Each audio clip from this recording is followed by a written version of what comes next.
வணக்கம் நேயர்களே! இது ஷர்மிளா டாக்கீஸ். நான் உங்கள் டாக்டர் ஷர்மிளா. நேத்து தான் சைபர் புல்லியிங்க பத்தி அ டாக்டர் அபிலாஷாவோட ஒரு காணொளி போட்டிருந்தேன். இன்னைக்கு காலையில Facebooக்க தொறந்தோனே, முதல்ல நான் பார்த்த வீடியோ உண்மையிலேயே மிகப்பெரிய ஒரு வருத்தத்தை ஏற்படுத்துச்சு. அத உங்களோட பகிர்ந்துக்கணும் அப்படிங்கிறதுக்காக தான் இந்த காணொளி. அதாவது ஈஸ்வரி அப்படிங்கிற ஒரு பெண் பத்திரிகையாளர். அவங்க கிட்டத்தட்ட 10 வருஷத்துக்கு மேல ஜர்னலிஸ்ட்டா இருக்காங்க. கடந்த திமுக ஆட்சியிலயும் பல விமர்சனங்களை திமுகவை நோக்கி பெண்கள் பாதுகாப்பு, சட்ட ஒழுங்கு விஷயங்கள அவங்க பேசியிருக்கிறாங்க. அதே மாதிரி இப்போ தாவேக ஆட்சி அமைஞ்சதுக்கு அப்புறமும், தாவேக ஆட்சியில நடக்கக்கூடிய சட்டம் ஒழுங்கு சம்பந்தப்பட்ட விஷயங்கள், இல்ல பெண்கள் பாதுகாப்பு சம்பந்தப்பட்ட விஷயங்கள அவங்க தன்னுடைய சமூக வலைதள பக்கத்த Facebookல பதிவுகள் போட்டுட்டு இருக்கிறாங்க. இன்னைக்கு காலையில அவங்க ஒரு வீடியோ போட்டிருந்தாங்க. அதாவது அந்த வீடியோல அவங்க நேரடியாக சிஎம் விஜய் அவர்களை டைரக்ட்டாவே ஒரு கேள்வி எழுப்புறாங்க. அந்த என்ன கேள்வி எழுப்புறாங்க அப்படின்னு பார்த்தீங்கன்னா, முதல்ல சிஎம் உடைய ரசிகை, விஜய் உடைய தங்கச்சி அப்படின்னு சொல்லிக்கிட்டு, சமூக வலைதளத்துல குறிப்பாக Facebookல இயங்கக்கூடிய ஒரு ஐடியில இருந்து ஒரு பெண் இவங்களுக்கு Facebook மெசஞ்சர்ல ஒரு வாய்ஸ் நோட் அனுப்பியிருக்கிறாங்க. அந்த வாய்ஸ் நோட்ட அவங்க பகிரங்கமா ப்ளே பண்றாங்க. அந்த வாய்ஸ் நோட்ட நான் என்னோட சேனல்ல என்னால ப்ளே பண்ண முடியாதுங்க. அதோட லிங்க்க டிஸ்கிரிப்ஷன்ல கமெண்ட்ஸ்ல ஃபர்ஸ்ட் கமெண்ட்டாக அந்த லிங்க்க நான் ஷேர் பண்றேன். தயவு செஞ்சு போய் அவசியம் நீங்க எல்லாருமே கேட்கணும். ஏன்னா, ஒரு பெண் இன்னொரு பெண்ணை இந்த அளவுக்கு வக்கிரமா, இந்த அளவுக்கு கேவலமா, இந்த அளவுக்கு வன்மத்தோட வந்து அணுக முடியுமா? அப்படின்னு நினைக்கும்பொழுது எனக்கு உண்மையிலேயே ரொம்ப ஆச்சரியமா இருக்கு. அந்த பெண் அ எந்த அளவுக்கு கொச்சைப்படுத்தி அவங்கள திட்ட முடியுமோ, அந்த அளவுக்கு திட்டுறாங்க. முன்னாள் முதலமைச்சர், துணை முதலமைச்சரோட இணைச்சு ரொம்ப கொச்சையா, ரொம்ப வக்கரமாக பேசுறாங்க. ஒரு கட்டத்துல அ அவங்க குடும்பத்துல அந்த பெண்ணுடைய கணவர் ஆரம்பிச்சு எல்லாரையும் வசைபாடுறாங்க. ஒரு உச்ச கட்டத்துக்கு போய் என்ன பண்றாங்கன்னா, "உன்னுடைய பிறப்புறுப்புல ஆசிட ஊத்திடுவேன்" அப்படின்னு சொல்ற அளவுக்கு. எங்கேருந்து இவ்வளவு கோபம்? எங்கேருந்து இவ்வளவு வன்மம்? அதற்கு அடிப்படை காரணம் என்ன? உங்களுடைய தலைவர, உங்களுடைய அபிமான நடிகர இவங்க விமர்சனம் பண்ணிட்டாங்க அப்படிங்கிறதா? ஒரு பத்திரிகையாளராக ஆளும் அரசு அது யாராக இருந்தாலும், அந்த அரசுக்கு எதிராக இருக்கக்கூடிய விஷயங்கள பொதுவெளியில சொல்றது ஒரு பத்திரிகையாளருடைய கடமை. அது அவங்களுடைய உரிமை. ஆர்டிகிள் 21 ஆஃப் த கான்ஸ்டிடியூஷன் அவங்களுக்கு அந்த அடிப்படை உரிமைய குடுத்திருக்கு. அந்த அடிப்படை உரிமைய ஒரு பத்திரிகையாளரா அவங்க பயன்படுத்துறாங்க. அவங்க தொழில் தர்மத்துக்கு கட்டுப்பட்டு எந்த ஆட்சியாக இருந்தாலும், அந்த ஆட்சியில நடக்கக்கூடிய தவறான விஷயங்கள அவங்க சுட்டிக்காட்டுறாங்க. ஒரு ஜர்னலிஸ்ட்டா அவங்க கடமைய அவங்க செஞ்சிருக்கிறாங்க. அதற்காக இந்த அளவுக்கு திட்டி, இந்த அளவுக்கு கேவலப்படுத்தி, கொலை மிரட்டல் விடுற அளவுக்கு போறாங்க அப்படின்னா, இது என்ன விதமான ஒரு நாகரிகத்த, ஒரு அரசியல் போக்க நீங்க கிரியேட் பண்ணிட்டு இருக்கீங்க அப்படிங்கிறத கொஞ்சம் சிஎம் சார் யோசிச்சு பார்க்கணும். அப்படிங்கிற கோரிக்கைய அவங்க வெளிப்படையா சிஎம் கிட்ட வச்சிருக்கிறாங்க. இதுல இன்னொரு முக்கியமான விஷயத்த அவங்க பதிவு பண்ணியிருக்கிறாங்க. 10 வருஷத்துக்கு மேல நான் ஜர்னலிஸ்ட்டா இருக்கேன். திமுக ஆட்சி காலத்துல நடந்த பல விஷயங்கள நான் இதே மாதிரி விமர்சனம் பண்ணி பதிவு போட்டிருக்கேன். ஆனா அப்பல்லாம் யாரும் தனிப்பட்ட முறையில இந்த மாதிரி என்ன தாக்குனதில்ல. இந்த மாதிரி எனக்கு கொலை மிரட்டல் விடுத்ததில்ல. ஆனா தாவேக ஆட்சிக்கு வந்த ஒரே வாரத்துல இது நடக்குது. சமூக செயல்பாட்டாளர், அரசியல் விமர்சகர் திரு பொன்ராஜ் அவர்கள் மீது தேர்தலுக்கு முன்னால நடிகர் விஜய் அவர்கள் தாவேகா தலைவராக ஒரு கம்ப்ளைண்ட் ஃபைல் பண்ணார். அதாவது தாவேகா பெண் ரசிகைகள், தாவேகா பெண் தொண்டர்கள குறித்து அவர் மிகவும் கேவலமான ஒரு வார்த்தைய பயன்படுத்தி அவர் விமர்சனம் பண்ணாரு. அது சம்பந்தமாக நாமளே பதிவு போட்டிருக்கோம். அது அவர் பேசுனது மிகவும் தவறு. அது யாராக இருந்தாலும் அப்படி பேசியிருக்க கூடாது அப்படிங்கிறதுல நமக்கும் உடன்பாடு இருக்கு.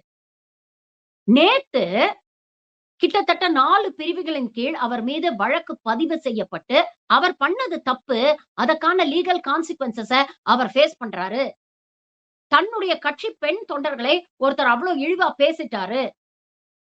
அதனால அவர் மேல நடவடிக்கை எடுக்கிறோம் அப்படின்னு முடிவு பண்ணக்கூடிய முதலமைச்சர் விஜய் அவர்கள், தினம் தினம் சோசியல் மீடியால உங்கள் கட்சியைச் சேர்ந்த ஆண்களும், பெண்களும் இதே மாதிரி தான் விமர்சனம் செய்யக்கூடிய எதிர்த்தரப்பில் இருக்கக்கூடிய பெண்களாக இருக்கட்டும், இல்ல நடுநிலையாக இருக்கக்கூடிய பத்திரிகையாளர்களாக இருக்கட்டும், இல்ல பொதுமக்களா இருக்கட்டும், இதை விட மோசமா அவங்கள வசைபாடி அவங்கள திட்டுறாங்க.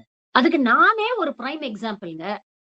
நான் YouTubeல போடக்கூடிய வீடியோஸோ, ஷார்ட்ஸோ இல்ல என்னுடைய சோசியல் மீடியா டைம்ல என்ன நான் பதிவு செய்யக்கூடிய கருத்துக்களோ, அதுக்கு கீழ இருக்கக்கூடிய கமெண்ட்ஸ் தயவு செஞ்சு போய் பாருங்க.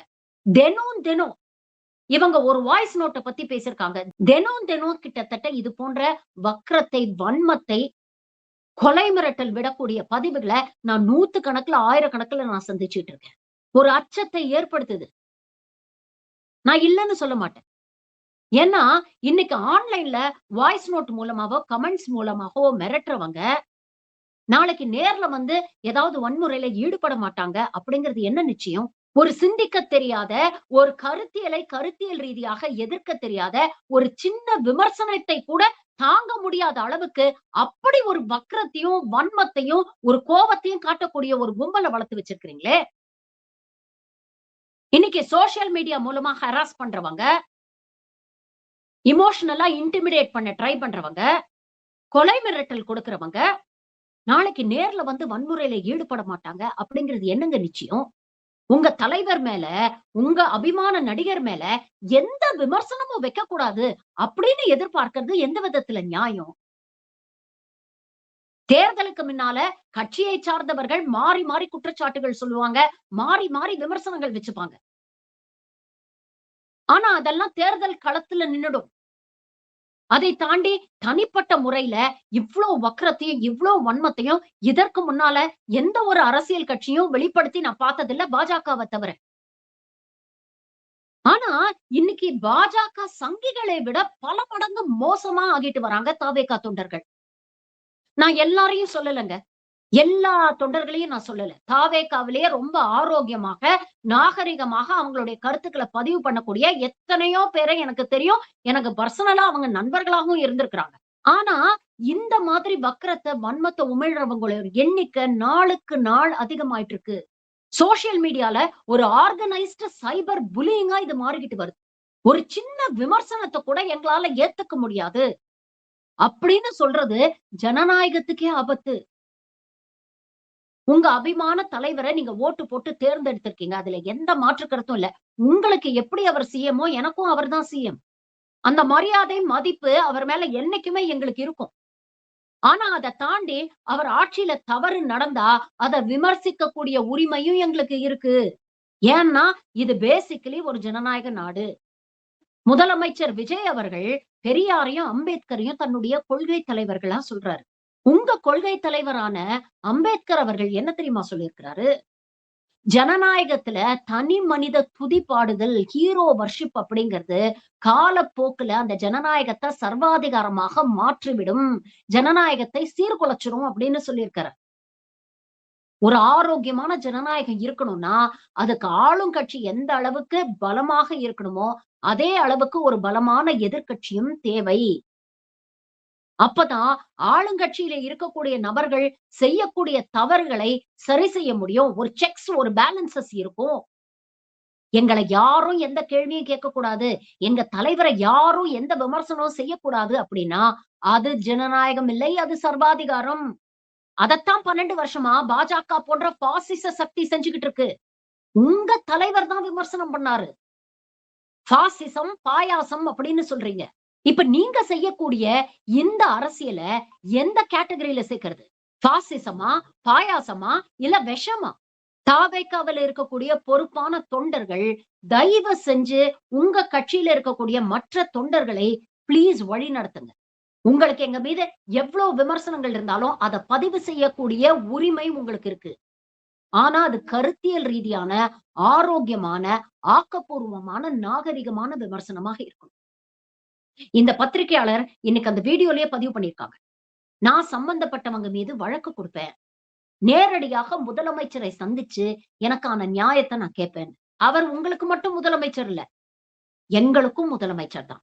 விஜய் சார், உங்க கட்சியில இருக்கக்கூடிய பெண்களுடைய பாதுகாப்பு எந்த அளவுக்கு உங்களுக்கு முக்கியமோ, அதே மாரி தமிழ்நாட்டுல இருக்கக்கூடிய அனைத்து பெண்களுடைய பாதுகாப்பும் உங்களுடைய பொறுப்பு தான்.